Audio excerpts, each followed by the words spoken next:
Ukate Nyulango Nyulange Napasinoa Boya Nandimba O Songele Sana Openate Mulima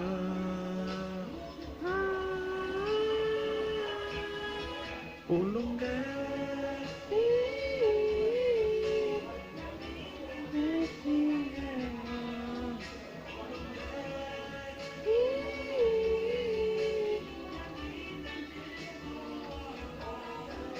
Ulunga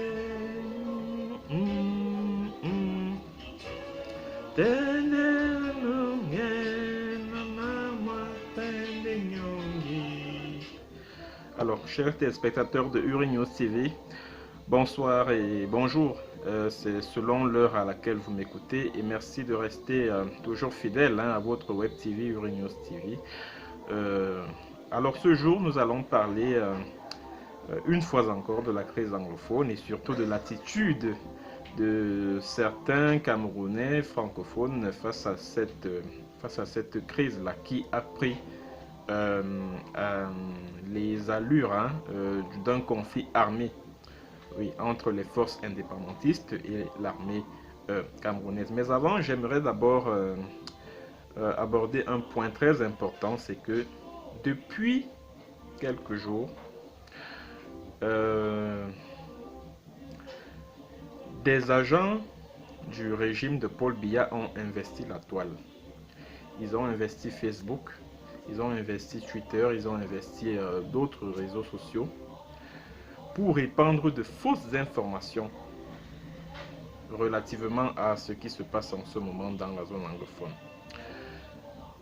Bon, je vais y aller droit au but. C'est que il y a des photos, des photographies de certains combattants indépendantistes anglophones qui circulent en ce moment sur la toile. Bon, ces photographies, en fait, ces photos circulent depuis hier, en réalité. Ces photos circulent, mais la personne qui est à l'origine de ces photos-là, c'est-à-dire que la personne qui a été la première à poster ces photos-là s'appelle Manju Francis Nso.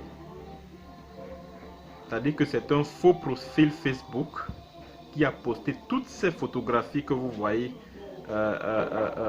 sur les réseaux sociaux, sur Facebook, les photographies des présumés combattants indépendantistes tués, qui sont tués au front. Alors l'auteur de ces photos en réalité s'appelle Manju, M-A-N-G-U, Francis Nso, S-N-S-O-H. C'est ce faux profil Facebook là qui est à l'origine de toutes ces photos. C'est ce faux profil Facebook qui a posté ces photos là. Ce faux profil Facebook a posté ces photographies le 25 juillet sur sa page.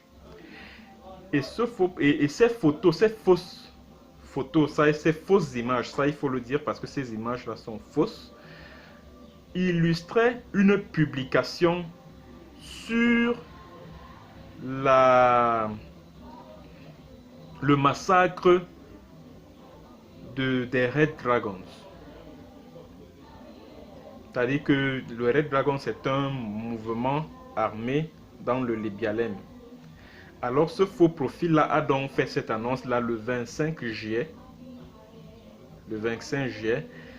Et a accompagné cette annonce de ces fausses images qui circulent en ce moment sur les réseaux sociaux. Les images des combattants tués dans la zone anglophone.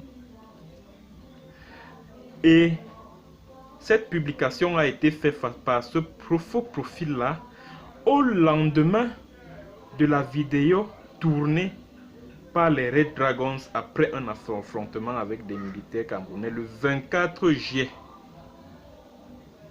Le 24 juillet qui vient de passer là. C'est-à-dire que le patron des Red Dragons et ses combattants sont apparus Ils ont fait un discours pour dire que voilà, nous sommes tous vivants. Maintenant, ce Manju Francis Nsola est allé sur son faux profil Facebook là. Il a posté, il a fait une publication qui annonce que voilà, les combattants ont été tués alors que tout cela est faux. Alors que tout cela est faux. Et il a accompagné cette fausse annonce-là par... Il a accompagné cette fausse annonce-là d'images truquées, d'images de Photoshop qui sont le fruit d'un Photoshop. Donc c'est pour cela que je vais attirer votre attention, chers téléspectateurs, de faire extrêmement attention quand vous allez sur les réseaux sociaux. Oui, nous voulons que l'armée gagne la guerre. Je suis Camerounais, je suis républicain. Nous voulons que l'armée puisse gagner la guerre. C'est ce que nous souhaitons tous. Mais alors, l'armée ne peut pas gagner la guerre en répandant de fausses informations, de fausses images sur la toile. Au contraire, pour les esprits avertis, cette attitude-là prouve à suffisance qu'il y a quelque chose qui ne va pas et qu'on essaie de cacher au peuple camerounais. Qu'il y a quelque chose qu'on essaie, qui cloche, mais qu'on essaye de camoufler au peuple camerounais. Alors, pour lui donner de faux espoirs, il faut répandre de fausses informations et de fausses images sur la toile. Et j'aimerais vous inviter, chers téléspectateurs, de douter beaucoup de certaines images que des agents du régime balancent sur les réseaux sociaux. Parce que comme le régime tyrannique et satanique de Paul Biya est surpris par la détermination du peuple anglophone à se libérer du joug de Paul Biya et de sa petite famille qui ont confisqué le pays depuis 36 ans. Alors ils sont surpris donc de cette détermination. Qu'est-ce qu'il faut faire pour assurer le peuple? Ils prennent des fausses images, ils vont dans leur laboratoire de faussaires, ils montent de fausses images et ils répandent ça sur les réseaux sociaux. Et maintenant, les naïfs qui ne comprennent rien à rien, eux aussi, ils gobent ça. Je suis désolé, ces images-là sont fausses. Et je vous invite à... Vous allez voir au bas de l'image, à cliquer sur le logiciel photo forensique. Maintenant, à partir de ce logiciel-là, vous pouvez très facilement vérifier une image et tirer la conclusion selon laquelle cette image a été travaillée, cette image a été truquée. Parce que quand une image n'a pas été truquée et que vous la vérifiez sur photo forensique, cette image, c'est-à-dire que quand vous venez de vous filmer, vous prenez votre photo, vous la vérifiez sur photo forensique. Photo forensique va vous ressortir votre spectre, donc your shadow. Votre spectre va ressortir. Par exemple, je suis assis ici et juste derrière moi, vous voyez mes badges là. Donc, si je me filme et que je mets ma photo sur Forensic, Forensic va ressortir mon spectre. Forensic va ressortir le spectre du vêtement que je porte. Forensic va ressortir le spectre des badges que vous voyez là, y compris les écritures presse là. Forensic va ressortir y compris les écritures. Or, quand tout ce spectre-là ne ressort pas, ou alors ce spectre ressort, mais avec une ou deux inexactitudes, ça veut dire que la photo a été montée. Donc, je vous prie, prenez ces photos postées par tous ces agents du régime-là depuis hier ou avant-hier. Vérifiez vous-même sur photo forensique. Vous allez vous rendre compte qu'il s'agit de Photoshop, il s'agit d'images truquées, il s'agit d'images montées. Alors, maintenant, venons-en au... Bon, avant d'en arriver au vif du sujet, je vais dire au régime de Paul Biya et à ses agents, vous avez déclaré la guerre au peuple anglophone en décembre 2017. Vous avez dit qu'ils sont des terroristes, qu'ils sont des sécessionnistes, etc., etc. Faites la guerre. Faites la guerre. Et assumez les conséquences. Ne venez pas sur la toile propager de fausses images, de fausses informations, etc., etc., juste pour enfariner le peuple camerounais, embobiner le peuple camerounais. Dites-leur la vérité sur ce qui se passe là-bas. Dites-leur la vérité que de venir répandre des fausses images, de fausses informations sur ce qui se passe là-bas. Dites-leur la vérité. C'est vrai que ces enfants ont choisi de se battre pour leur liberté, pour leur indépendance. Ça leur coûte, c'est vrai. Parce que ce ne sont pas des êtres, ce ne sont pas des barres de fer, c'est des êtres humains. C'est vrai que ça leur coûte. Ça leur coûte énormément en termes de vies humaines. Mais ce n'est pas pour autant qu'on va venir sur les réseaux sociaux répandre de fausses informations et de fausses images. Juste pour donner de faux espoirs au peuple camerounais. Il faut leur dire la vérité. Il faut leur dire exactement ce qui se passe sur le terrain. Parce que les informations que moi j'ai en tant que journaliste, bon, je ne peux pas les répandre, je ne peux pas les donner ici pour un certain nombre de raisons. Mais vous là, vous devez leur dire la vérité sur ce qui se passe là-bas. Dites-leur la vérité. Vous avez déclenché la guerre, eh bien allez-y, continuez la guerre. Continuez. Bon, maintenant je vais m'adresser à mes frères francophones. Du moins à certains, pas tous. Vous avez souvent tendance à dire que oui, le Cameroun est un et indivisible. Oui, nous n'accepterons jamais que notre pays soit divisé. Oui, il faut dératiser tous ces terroristes qui mettent à mal la paix et la sécurité au Cameroun. Oui, il faut les... je ne sais trop quoi. Bref, vous dites un certain nombre de choses. Ça veut dire que donc, vous considérez donc, c'est-à-dire que la partie anglophone, du moins le Southern Cameroun, comme votre territoire aussi. Parce que quand vous dites que le Cameroun est un et indivisible, ça veut dire que le Southern Cameroun, c'est aussi le chez vous là-bas. Ça veut dire que les populations qui vivent là-bas sont aussi vos compatriotes. Et puisque les personnes qui vivent dans le Southern Cameroun sont vos compatriotes, ça veut dire que leurs misères sont les vôtres. Ça veut dire que leurs souffrances sont les vôtres. Ça veut dire que le martyre qu'ils souffrent sont votre martyr. Mais je suis surpris d'une chose, c'est que avec tout ce que l'armée commet là-bas comme gaffe, hier encore au niveau de Mbongue, l'armée a brûlé tout un hôpital avec des malades à l'intérieur. Juste parce que l'armée soupçonne cet hôpital d'héberger les combattants indépendantistes qui sont blessés sur le front de guerre. Ils ont brûlé cet hôpital-là. Quand l'armée commet des assassinats ciblés sur des civils, quand l'armée torture des personnes qu'elle arrête, quand l'armée viole même des filles, quand l'armée massacre des centaines, voire des milliers de personnes, comme à Batibo le 14 juillet, l'armée a massacré dans 15 personnes, des membres d'une même famille, un pasteur ghanéen, un prêtre au niveau de la paroisse de Boya. C'est-à-dire qu'avec tout ce qui se passe dans cette zone-là, mais dans la partie francophone, non, la vie suit son cours normal. C'est-à-dire que les gens montent, ils descendent, les gens sont assis dans les bars, comme si de rien n'était, comme si ce qui se passait de l'autre côté du Mungu ne les intéresse pas. Non, la vie suit son cours normal. Dans les débats radio-télévisés, personne ne se lève pour dénoncer le comportement de l'armée terroriste du dictateur camerounais Paul Biya dans le Southern Cameroun.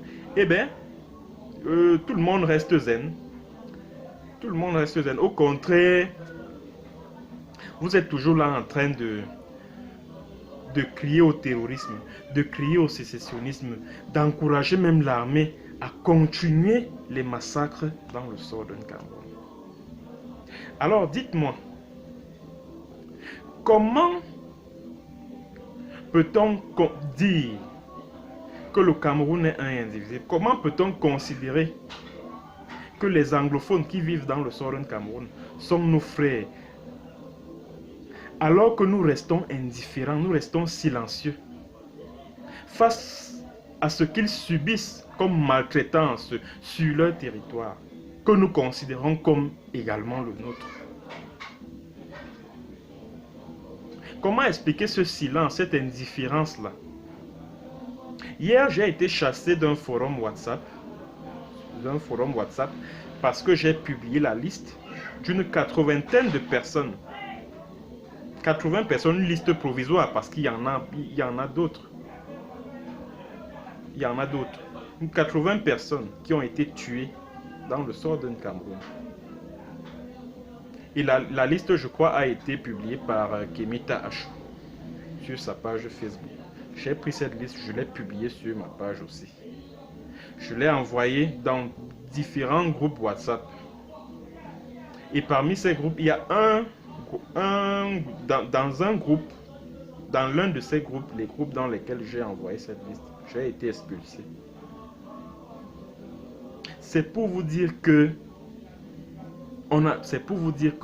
moi, j'ai le sentiment que j'ai remarqué que le sort des populations qui vivent dans le Southern Cameroun en ce moment, alors qu'ils sont terrorisés, massacrés, torturés, tués, leurs cases sont brûlées, les cases villageoises. D'aucuns sont obligés de quitter leur village pour aller se réfugier dans la forêt. D'autres qui se trouvent même dans ces forêts-là accouchent. C'est-à-dire ils mettent des enfants au monde dans cette forêt. Ces populations qui vivent dans ces forêts sont à la merci des serpents, des animaux sauvages, des intempéries, de la pluie, etc. Mais vous ici, ça ne vous dit rien. Ça ne vous dit absolument rien. Et vous continuez de considérer le Southern Cameroun comme votre territoire. Moi, je pense que c'est cette attitude-là, ce silence, cette indifférence vis-à-vis de ce que subit le peuple du Southern Cameroun contribue à enraciner en eux la volonté de créer un État. Parce qu'ils se disent que, voilà des gens qui disent qu'ils sont avec nous. Mais quand le régime de Paul Biya nous maltraite, nous torture, nous tue, nous viole, eux, ça ne leur dit rien. Votre attitude contribue à asseoir l'état de l'Ambazonie. Vous, les Camerounais francophones, là, je parle de certains Camerounais francophones. Votre attitude, votre silence, votre indifférence face à ce qui se passe dans le Southern Cameroun contribue à asseoir, à jeter les bases de la création d'un État d'Ambazonie, que les anglophones vont se dire que, puisque vous estimez que ce qui se passe chez nous ne vous concerne pas, laissez-nous donc créer notre État, nous allons y vivre tranquillement. Nous allons y vivre tranquillement. Donc, s'ils veulent même, parce que je vais vous dire une chose, si les anglophones veulent créer même un État indépendant, un État de l'Ambazonie, c'est pas à cause de nous. En fait, ils se disent que c'est pas à cause. Leur problème, ce n'est pas nous les francophones, le peuple là, les populations d'en bas. Leur problème, c'est le régime de Biya. C'est le régime de Biya qui les pousse à revendiquer l'Ambazonie. C'est le régime.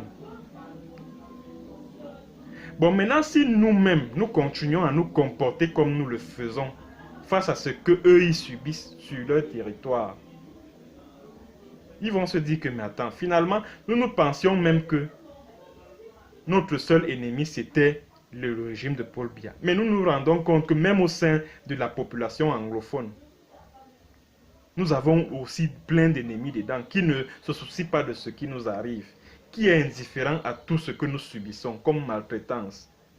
Alors là, que faire? Bon, mieux vaut partir et puis créer notre État. C'est ce qu'ils se disent, que mais attends, écoute, voilà des gens qui ne sont indifférents à ce qui nous arrive. Alors là, qu'est-ce qu'on fait? On continue à rester dans cette hypocrisie, dans cette union de s'unir avec des hypocrites. Ça, c'est ce qu'ils se disent. Alors réveillez-vous, chers frères francophones. Joignons-nous à ce peuple pour nous battre aussi, afin de pousser, afin de faire tomber le régime diabolique de Paul Biya qui nous a pris en otage depuis 36 ans. Joignons-nous à eux.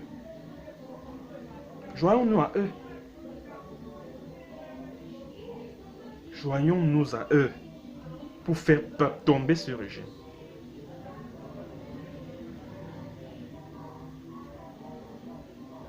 Parce que moi j'admire beaucoup j'admire beaucoup leur sens de l'organisation, les anglophones. Regardez comment ils sont bien organisés, regardez comment ils savent mobiliser. Quand on dit par exemple ville morte, à Buea, partout là, Buea, Bamenda, dans toutes les localités du Southern Cameroun, tout le monde observe les villes mortes. Tout le monde.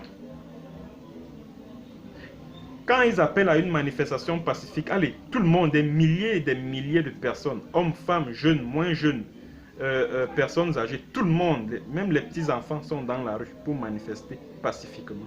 Voilà le sens de l'organisation. Et nous devons copier cela. Nous devons copier cela. Parce qu'ils se disent que si la génération des John Ngu Foncha, la génération des Solomon Tandemuna a été embobinée par Amadou Ahidjo en 1961, si la génération de Carlson Anyangwe, de Simon Munzu, de Faure Ngalafo, de Sisiku Ayuk Tabe, si cette génération-là est persécutée, torturée, emprisonnée, contrainte à l'exil, maintenant l'autre génération, la génération de ceux-là qui ont presque mon âge, les Tapan Aivo, les Marc Barretta, les Akoson Pauline Dial, les Kemita Achou, eux, ils ont décidé qu'eux, ils ne vont plus se laisser embobiner par les différents régimes au niveau de la République du Cameroun. Eux, ils ont décidé qu'ils ne se laisseront plus faire. Et je vous assure, tel que c'est parti là, si la génération actuelle, celle à laquelle j'appartiens là, n'y parvient pas, je vous assure, leurs enfants vont continuer le combat. Parce que tel que c'est parti là, c'est un combat qui va se poursuivre de génération en génération. De génération en génération. Voilà, copier ces jeunes-là. Moi, je les admire beaucoup. Hein, les Chris Anou, les Marc Barretta, les Tapan Aivo, bref, le sens de l'organisation. Et ils savent mobiliser.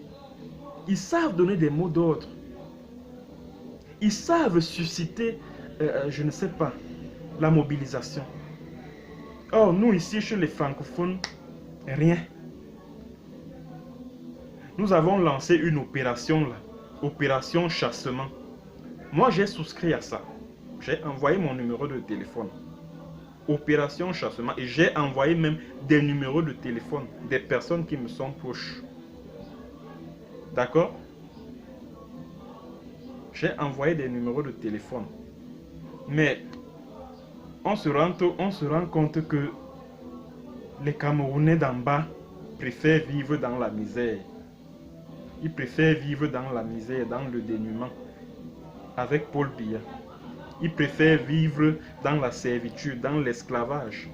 Si vous, Camerounais francophones, vous avez préféré l'esclavage avec Paul Biya, laissez les anglophones qui, eux, veulent se libérer de leur esclavage. Pourquoi vous voulez les maintenir dans l'esclavage?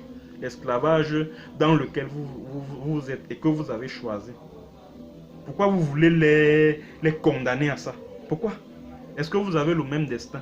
Est-ce que vous avez la même histoire? Quand vous avez votre indépendance le 1er janvier 1960, est-ce qu'ils étaient avec vous? Ils étaient avec vous? Donc, votre attitude là, votre indifférence, votre hypocrisie, votre silence, et même votre méchanceté, parce qu'il y a certains qui encouragent l'armée à brûler des maisons, à tuer des innocents, à torturer.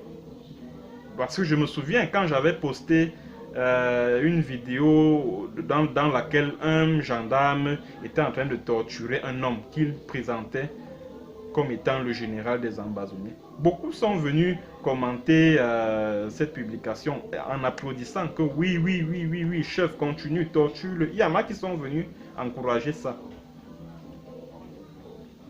Mais moi, je vais vous dire, hein, sur ma page Facebook, si je surprends quelqu'un en train d'encourager des actes pareils, allez, je les fasse, même en route même. Si je connais, la personne là me connaît, même en route même, ne me salue pas. Moi, je vous dis d'abord ça.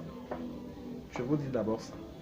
Je surprends quelqu'un sur ma page Facebook en train d'encourager de telles atrocités, je le barre, je le bloque directement. C'est comme ça. Donc c'est le message que j'avais à votre endroit ce jour, chers téléspectateurs. Ce message, je l'ai adressé à mes frères, mes compatriotes francophones, du moins à certains parce que j'aimerais les appeler à se réveiller, à se lever comme un seul homme et à prendre et à tirer les leçons. À prendre nos frères anglophones, pour exemple, les activistes anglophones là. Regardez comment ils sont mobilisés, ils sont soudés. Ils sont unis autour d'un idéal, l'indépendance, la libération de tout un peuple qui est opprimé, qui est martyrisé depuis 57 ans. Regardez comment ils savent se mobiliser. Et le régime de Biya a peur. Le régime de Biya a peur. Et c'est pour cela qu'il balance des fausses images sur les réseaux sociaux. Donc copions leur exemple afin de chasser cet homme de 85 ans là, qui a tout confisqué au Cameroun. Il a tout confisqué. Lui et sa femme, ses enfants, ses frères, ses cousins, ses neveux, ils vivent bien pendant que toute la population croupit dans la misère. Ce monsieur Biya, cet homme de 85 ans, n'a visité aucun village camerounais en 36 ans de pouvoir. Il n'a visité aucun de vos villages à 36 ans de pouvoir, mais vous continuez à le soutenir. Vous trouvez que c'est sérieux ça? Vous continuez à le soutenir. Si vous avez choisi l'esclavage, restez-y. Mais n'entraînez pas les anglophones. Eux, ils veulent se libérer. Ils ont compris que vous n'êtes pas avec eux. Que leur territoire n'est pas le vôtre. Alors, ils ont décidé de partir et de créer leur État. Et c'est normal. C'est normal. Parce qu'ils sont déçus par votre hypocrisie, par votre méchanceté. C'est pour cela qu'ils veulent partir. Ok? C'est pour cela qu'ils veulent partir. Vous pensez que c'est pourquoi? Ils sont déçus. Voilà des gens qu'on considérait comme nos compatriotes. Mais quand nous sommes dans le malheur, ils ne nous assistent pas. Alors à quoi bon rester avec dans cette union d'hypocrites, cette union hypocrite? À quoi bon rester? Mieux vaut partir, créer notre État, là où nous allons vivre tranquillement. Vous préférez rester dans la galère, dans la misère. Bon, merci chers téléspectateurs de m'avoir écouté et on se revoit d'ici quelques jours pour une autre vidéo. Bon, ça dépend de ce que l'actualité nous offrira comme sujet à débattre et à discuter. Allez, bon début de week-end et puis à bientôt.